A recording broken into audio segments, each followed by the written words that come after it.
Nestled in the heart of the Peruvian Amazon, Iquitos stands as a vibrant city untouched by roadways, making it the world's largest city inaccessible by road. It is only reachable by air or via one of the many rivers that flow in the area. Within the city, the more than 25,000 mototaxis dominate the streets, transporting many of the nearly 500,000 residents. However, it's beyond the urban sprawl where the real enchantment lies. Venture into the surrounding jungle, and you will find a world teeming with serene river landscapes and exotic wildlife. The three rivers that surround the city are the lifeblood of the region. They provide livelihood to those who fish its waters. They serve as highways connecting Iquitos to the outside world. And today, these waters carry those who desire to spread the gospel further into the jungle. Adventism arrived to this isolated region in 1927 through the mission efforts of Fernando and Ana Stahl. Nearly 100 years ago, this place was unentered. Today, there are more than 33,000 Adventists in the East Peru mission. But the remoteness of this region presents unique challenges to establishing and growing faith. In 2005, Maranatha built 3 churches for congregations around Iquitos. When Maranatha returned to Peru in 2019, our work centered around the capital city of Lima. Over the years, we began to venture out, providing churches in other parts of the country. Then, requests for places of worship led us back to the Amazon region and Iquitos. The church in Peru is thriving. They're growing. It's a lot of youth. But as they grow, they need infrastructure. Some places are easy to get to. You go to places near Lima, there's Cusco, there's Juliaca, we're building there, and that's easy. As you go further into the jungle, the difficult areas, that need is even stronger. No one goes there. No one helps those people. The church has a challenge. There's a limitation of resources for the local church.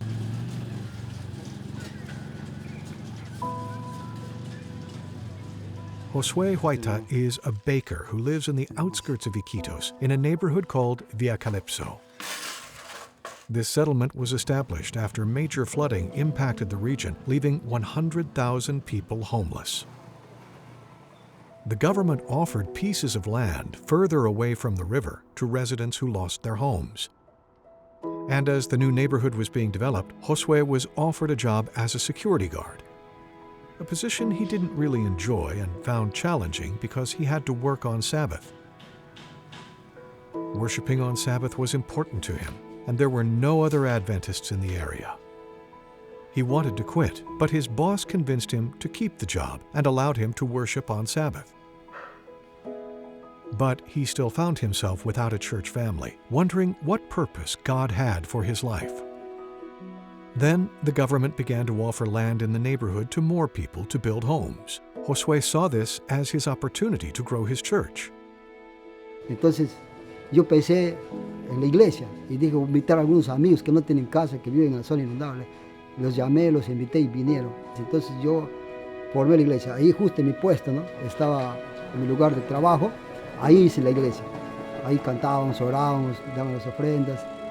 Los hermanos asistíamos. But an unexpected visit from Josue's boss changed things. Un día vino el capitán, el encargado de la jefatura del área de seguridad donde trabajaba. Llegó, nos encontró un sábado, estábamos cantando, orando, y él paró su carro y miró, ¿qué es esto, una iglesia? The discovery of their worship services inside of a government building was problematic. The group was forced to move their worship to Josue's house, which was a cramped space.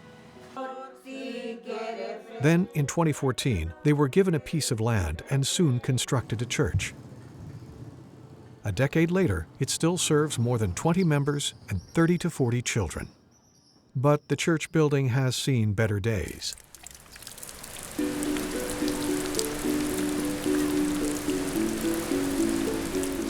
The heavy rains that are common in this region have taken their toll on the structure. Every 3 to 4 years, major maintenance needs to be done on the building. Y el otro desafío es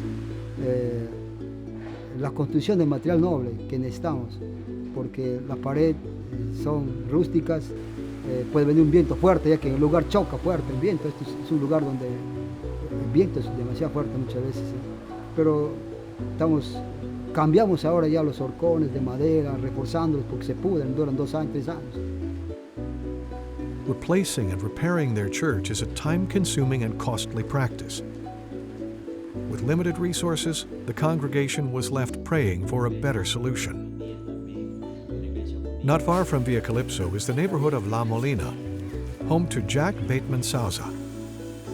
A woodworker by trade, Jack grew up with a grandmother who emphasized the importance of faith and the Word of God as a guide for life. Cuando yo era criatura, mi abuelita siempre tenía así monedas que le daban a mis tíos, algunas monedas por ahí, y guardaba así un trapo. Y un momento me decía, toda tu herencia, hijo, me decía. Yo pensaba pues en esa bola de trapo que había dinero ahí. Entonces en ese momento yo llegué a pensar, ¿qué será mi herencia? Entonces en un momento me di cuenta cuando ya iba más joven, y me dijo bien claro, la herencia tú ya lo tienes. Yo decía, pero ¿dónde está? En ese momento llegué a recordar, la herencia es la palabra del Señor. As an adult, Jack focused his life on the pursuit of success. Faith took a back seat as he worked hard to build his business and create a comfortable life for his family. But then he found himself in a situation that all the money in the world couldn't solve. A few years ago, his daughter contracted COVID and became very ill. He took her to the best hospitals and the best doctors, but was offered no solution to her sickness.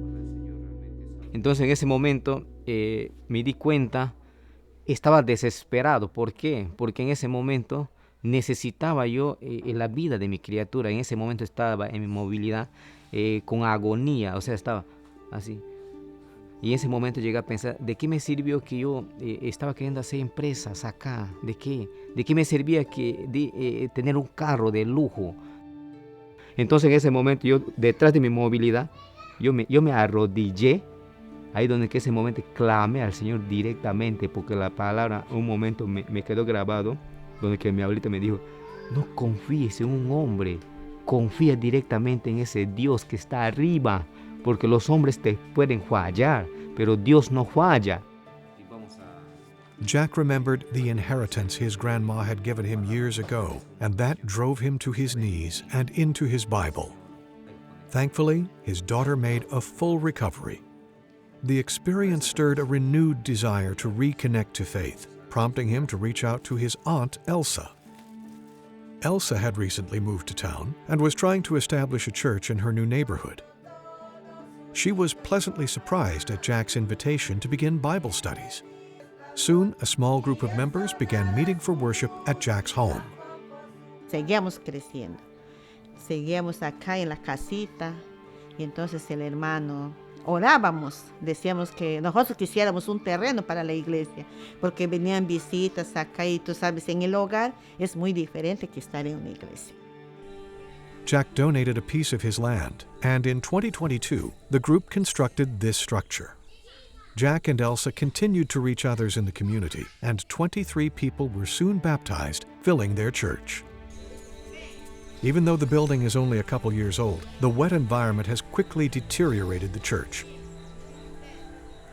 It took all of their resources to build their church, but the materials just aren't suitable to hold up against the elements. Maranatha visited the Via Calypso and La Molina congregations to see how we could help. At Via Calypso, soon a new metal structure will replace the rotting wood church. But the site visit to La Molina posed a challenge.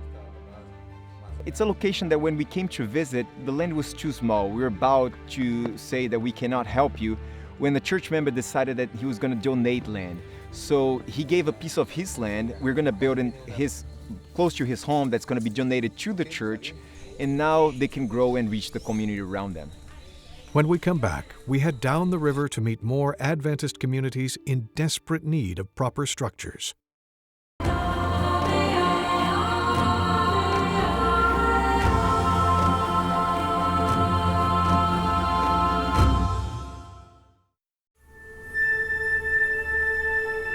The city of Iquitos is considered a gateway to the Amazon.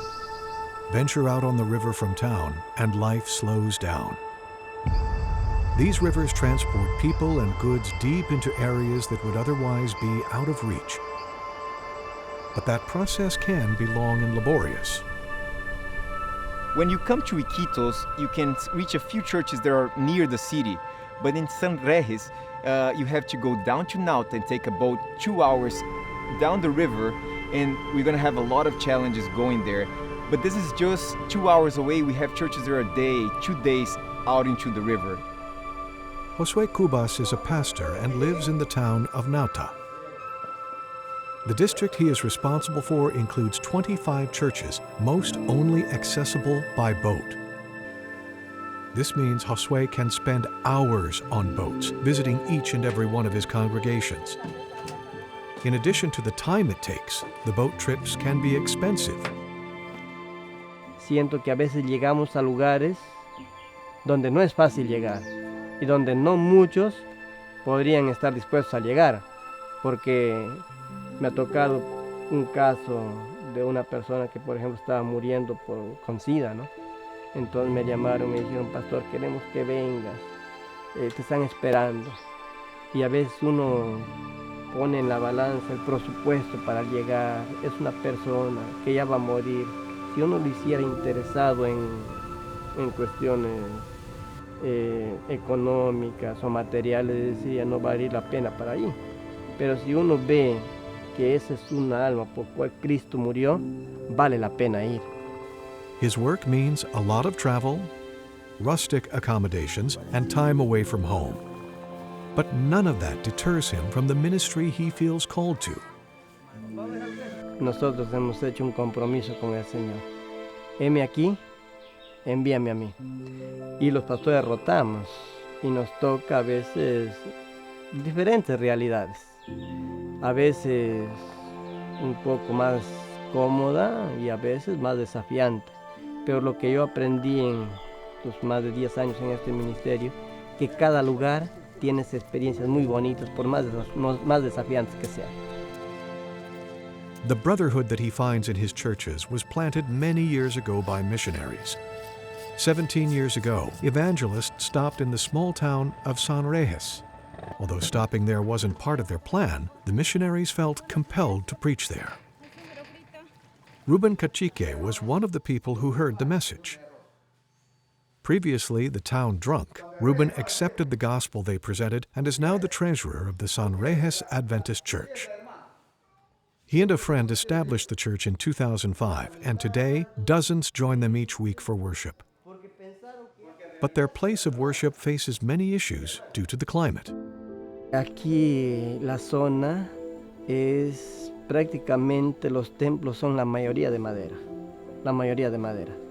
Y la madera siempre, por más fuerte que sea, se va malogrando. Cada año prácticamente tenemos que estar cambiando cierta madera.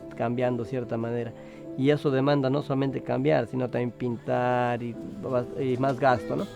The amount of maintenance required is something out of reach of church members with few resources. Further down the river is another congregation planted through an evangelism effort. The town of Miraflores sits at the mouth of the Tiger River. Years ago, a mission plane landed at the river, and Udrico Angulo went out to greet them. He thought someone was coming to visit them for business. But he said instead, Jesus arrived in Miraflores. He and his wife met the pilot at the port and were impressed at how much love and joy was shared. They talked for a long time and were impressed to accept the gospel. The missionary pilot left, but promised to send someone to continue studying with them. Udrico offered his home, and before he knew it, Ricardo Fababa arrived in Miraflores to offer Bible studies. For the past 25 years, Ricardo has worked as a missionary traveling from place to place. His motivation is simple. Hermano, el único motivo es que yo no solo quiero ir al cielo, quiero que mis hermanos también vayamos, porque ese es nuestro objetivo, estar aquí. Ricardo discovered the need for the gospel to be taken to this region, so he traveled to Miraflores. He spent time giving Bible studies to Ulrico and his wife and the people who joined them. Una experiencia bonita, sí, con llantos al inicio, con fuertes golpes, pero con un final feliz porque hoy los hermanos están aquí, están en la iglesia y es bonito poder visitarlos. Eventually, Ulrico and his wife became leaders of the group and began meeting in a home they converted into church. But the building sits close to the river, and during the rainy season, when it overflows its banks, water engulfs the posts supporting the structure. Y lo que usted ve es una estructura de madera y hay que construir todos los años y requiere gastos y eso es algo incómodo. Rotting wood is only part of the problem. The structure also houses a very active colony of destructive insects. The need for something better is apparent. Maranatha received requests to build new structures for both the Sanrejes and Miraflores congregations. Both locations pose challenges due to their locations and the difficulty of transporting materials. But building in Miraflores presents an additional challenge. The Church of Miraflores is this church that is down the river from Nauta. It's hard to get to. We're going to have a challenge to take materials there. And when we were visiting, we realized that the church that they currently have is too close to the water. It's a flooding location. We don't build in flooding locations because it's a metal structure and we could rust. So we asked them, can you find a different location? So they actually found a location more inland where it doesn't flood, and we're going to be able to help them there. The city is growing towards that direction, and it's going to be good for the church there. Building new churches in Sanrejes and Miraflores won't be easy. But constructing strong, permanent structures will leave a lasting legacy in these communities. Por nuestra parte, muy agradecidos con Maranatha, porque nos ayuda a tener templos, por un lado, más duraderos y por otro lado, más bonitos también, ¿no? Que cada día podemos ya decir, aquí va a ser nuestra estructura, podemos ponerle ladrillo, cemento ahí y decir, no, así va a quedar, ¿no? Pero gracias a Maranatha ahora estamos ingresando en el proyecto donde cada iglesia pueda tener su templo y un templo bonito y quizás más duradero para alabar a nuestro Dios. When we come back, meet a congregation that has spent years praying for Maranatha and dreaming of a new church.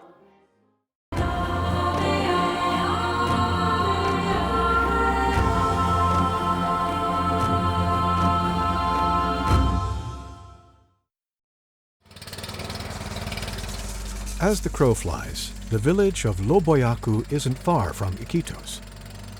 Like many of the other towns in the area, the river is the way to access the village.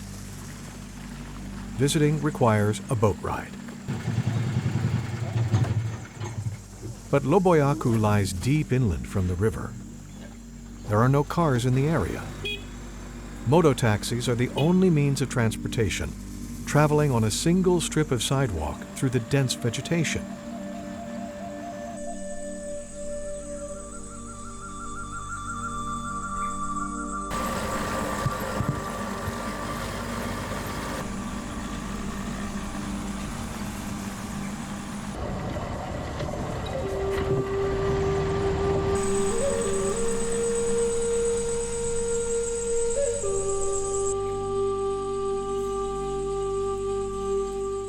Here, deep in the jungle, lives Mirta's family.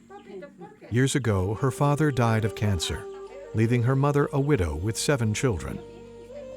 Her mother was left with few options to support their large family and felt her only hope would be to split the children up, sending them to various Catholic convents. Then she met an Adventist man that she eventually married, saving the family from being forced to split. He introduced the family to Christianity. La bendición de Dios fue que Él nos instruyó en los principios cristianos. Mi papá fundó la comunidad y al fundar la comunidad vio la necesidad de fundar también una iglesia. Today, faith plays a critical role in Mirta's life. She credits her stepfather in keeping their family together, not only here on this earth, but by introducing them to Christ, he presented them the hope of heaven. This passion for Christ is what motivates their family to share the love of Jesus with their friends and neighbors. Y por ello nosotros siempre vamos a perseverar en este lugar. Porque los ministerios de la iglesia son muy bonitos, hermano. Muy bonitas. Y yo creo que como cristianos debemos ser luces en este lugar. Y el privilegio de nosotros es de ser hasta ahora libres de poder alabar a nuestro Dios o llevar a nuestras comunidades la palabra de Dios. Y el plan de la iglesia es predicar el Evangelio hasta cuando Cristo vuelva. Y nosotros esperamos un día encontrarnos en el cielo. The church was established in 1991, and they spent 15 years meeting in a local school before the village gave them a piece of land and they began to build this church. The construction was a labor of love. They saved for 2 years to buy material for the roof. A member donated proceeds from the sale of a cow to finish the floor. And on June 9, 2015, the church was finally complete. But maintaining the structure is a lot of work. Parts have to be replaced every 3 to 4 years, and their remote location means it's expensive to transport the necessary materials. Plus, there's constant stress regarding how they will raise the necessary money to buy materials. Nosotros quizás sufrimos mucho porque tenemos que mantener la iglesia, arreglarlo cuando a veces la polilla malogra las tablas y madera acá casi ya no hay porque todo lo venden, lo sacan. Y hay que cargar horas, 2, 3 horas para traer la madera. A veces se acarrea en caballo y es dificultoso para nosotros. Then, 2 years ago, Mirta got word that Maranatha had returned to Peru. They began to pray for Maranatha, that this could be the solution to their stress. And as we're interviewing this lady, she mentioned something that really touched my heart. They have been waiting for Maranatha for 2 years, she said. Sometimes we don't think about that, but there's people praying for Maranatha everywhere around the world. They know that we help them build churches. She heard about us, and I didn't know. We're building in other parts of the country, but she was intentionally praying and hoping that Maranatha would come for 2 years. And that really touched my heart. I got a little emotional there because it is a real need and people are intentionally praying for us. Sí, serían los beneficios que ya no estaríamos preocupados en sacar cada vez la madera, ¿no? Y el descanso sería para nosotros, porque a veces nos cansamos de estar trayendo la madera, hoy que está lejos. Traer, cargarlo, digamos, volver a construir permanentemente, porque la madera se deteriora, ¿no? Como dijo el hermano, la termita lo come, la polilla lo come, la tabla no nos dura más de 3 años. Entonces el beneficio de construir una iglesia así sería para nosotros un beneficio grande, porque descansaríamos de estar trabajando cada año, ¿no? Sería para nosotros muy, muy valoroso. For congregations like this one in Loboyaku, it's easy to feel alone and abandoned. But Maranatha's work helps affirm the commitment of these faithful groups, giving them the tools to be shining lights in their communities. Imagine in the middle of the jungle and you hear about the church, but you don't feel that church. The church is too far away. And what happens is, as you're so far away from everyone, you feel like you have been forgotten in the middle of the jungle.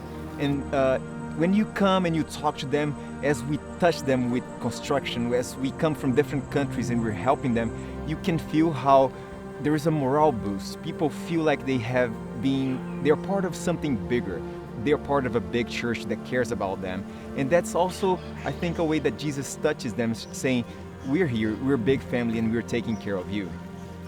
Help represent the big family that is working to take care of its members. Your support of Maranatha will help these congregations know that even though they are isolated, they are not forgotten. With your help, we can conquer the challenges and help the gospel to spread in the jungle regions of Peru.